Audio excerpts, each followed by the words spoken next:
let's start with something contentious, I suppose. Tammy and I went out on a limb recently and interviewed Tommy Robinson.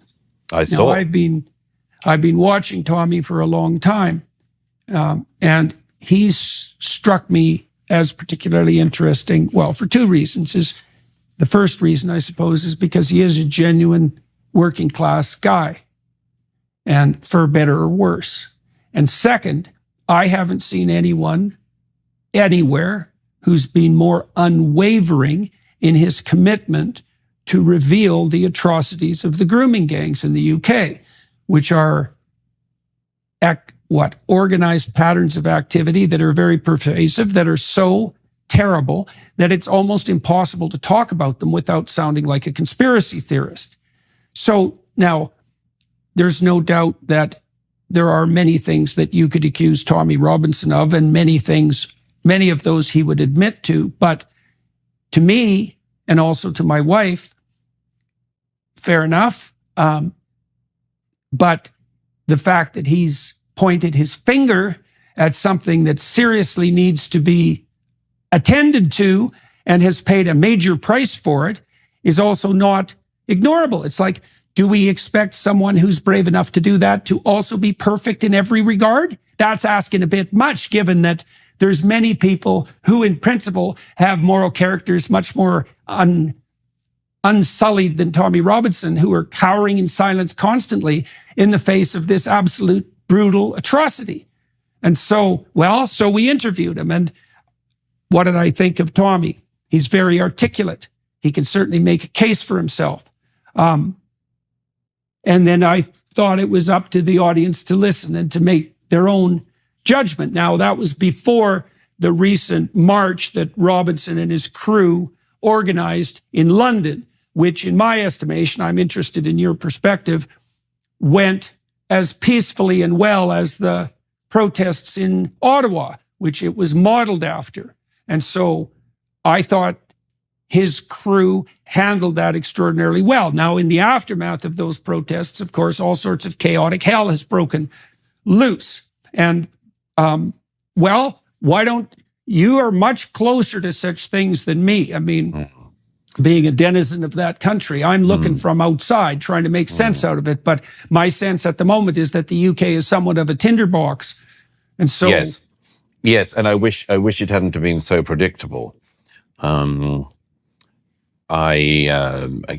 wrote about this so many years, warned about it.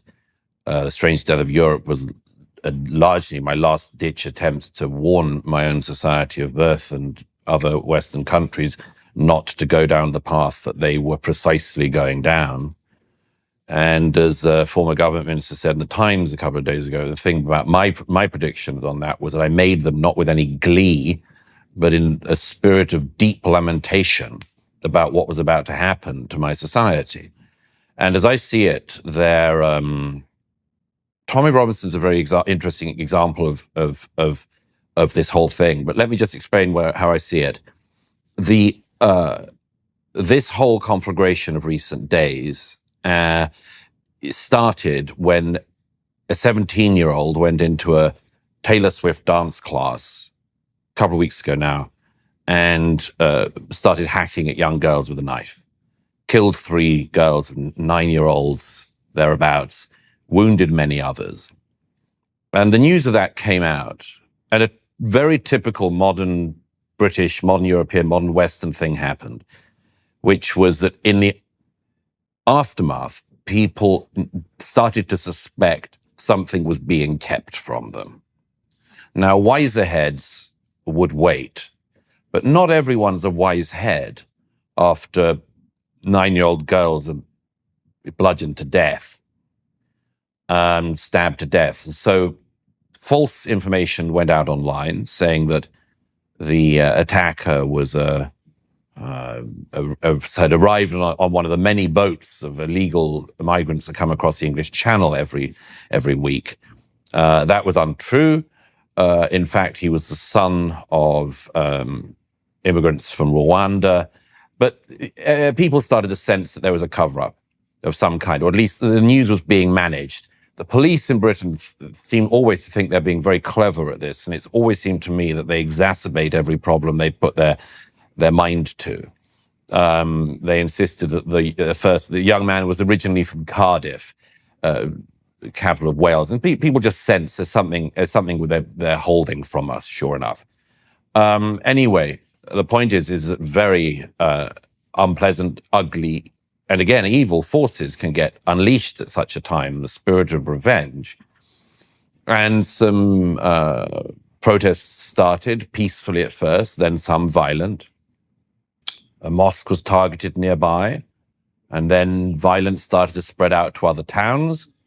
Then Muslim communities started to arm up, in some cases literally, with people turning up with knives to defend their areas.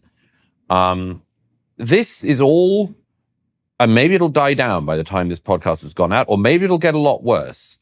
But the one thing you can say with absolute certainty is it's not going to go away, because all of this is the consequence of what I call the problem of primary and secondary problems.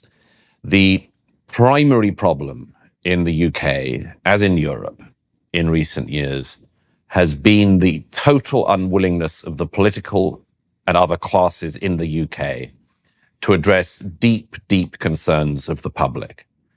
And when people said in recent days, how could anyone leap to such a conclusion that the attacker would be, and you go, because everyone's seen this before.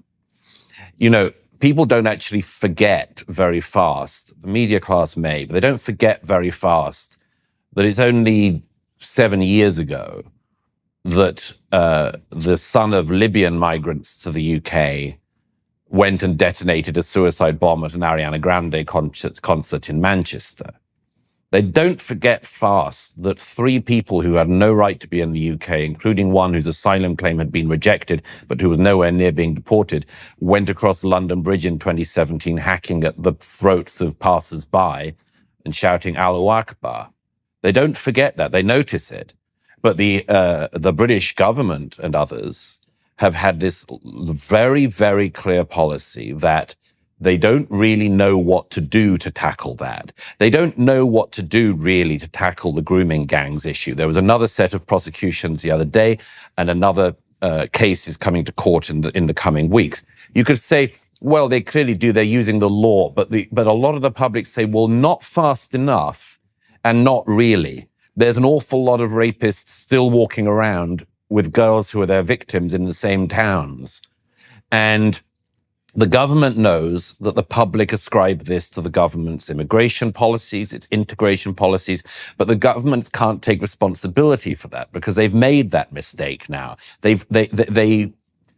The Conservative government that just left power, that said that they would bring migration down to the tens of thousands a year, left office with a net migration of legal migration at almost 750,000 a year, which is, by the way, completely unsustainable, but they just keep doing it anyway. The interesting thing that Tommy Robinson speaks to and has always spoken to is, what are you allowed to do about this or say about this? Now, if you're me, for the time being, you're allowed to write about it sometimes. You're allowed to speak about it sometimes. You're allowed to raise alarms sometimes. You're allowed to speak your mind somewhat. But if you're a Tommy Robinson character, if you grow up in Luton and you haven't had many advantages in life and you've had quite a lot of disadvantages, and you're white and working class, what are you allowed to do about this? What are you allowed to say about any of this? And the government, for decades now, has had the attitude, you're not allowed to do anything. You're not allowed to say anything. You can't do anything because if you do, we'll call you a racist and we'll call you far right. And this has all gone on for a very long time. Well, it's an effective epithet, you know, like when I first came across your work, and I've seen this reaction in the depths of my soul to many people. When I first came across your work, which is quite a long time ago now, you know, I was leery of it. And I think the reason for that is that it's something like this. It's that there are a lot of people in the world.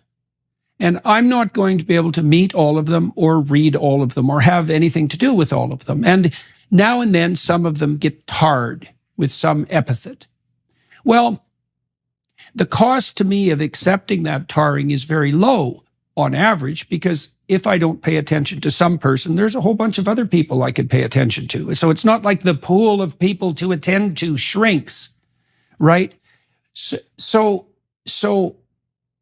And that epithet of far right is a very effective brand of tarring. And even it's even effective among people who are very skeptical of such things. So I'll give you an example. So I talked to Michael Schellenberger after he released the WPATH files, when he was investigating the absolute pathological corruption and craven cowardice of the cadre who presented what purport to be the standard guidelines for enlightened care to the American Medical Association, the American Psychiatric Association, the American Psychological Association. And he was appalled at their lack of competence and their ideological possession. It was another bottomless pit. And I asked him how he became aware of this. And he said, well, one way was that he had listened to Abigail Shrier and I talk about it. I guess it was 2 years ago when Abigail first put out her book, Irreversible Damage. It was the first podcast I did after I'd been so ill, and I was terrified to do it because it was such a hot topic. And, Schellenberger himself said he listened to that podcast, but he really couldn't believe it. And that's another example of the effectiveness of that tarring. Yes. It's so easy to demolish someone's reputation. And it's especially easy to demolish a reputation for people who do not have, as it were, a backlog of published work. Yeah, right, I mean, exactly. it's relatively easy, but to weigh up someone's views and make an estimation of them if they have 7 books to their name, as I do, or thousands and thousands of articles. But it can't be the case that only book authors are allowed to say anything about the disintegration of their societies. It's not like you should only be left to people who write newspaper articles. Yeah, well, God, no, not that. Like maybe least of all. But then you go to this question, which has come up in Canada in recent years and is very live now in Britain, which is what are people allowed to do? Now, obviously, by the way, and I'm aware, as you always are, of the deep desire of bad faith actors to seize anything I say in this discussion and misrepresent it. So let me do a very boring piece of throat clearing, if I may. The idea that people's response to any problems in their society should be to go out and commit acts of violence is obviously insane and wrong. What we're seeing on the streets of the British cities, though, raises this question, as I say, of if the public keep saying something to the politicians and the politicians keep not just ignoring them, but insulting them, what are they allowed to do, these people? These are populations that have every single election, like the rest of the British people, for 20 years, they have voted for less immigration and been told that they'd get it. And instead, it's just gone up.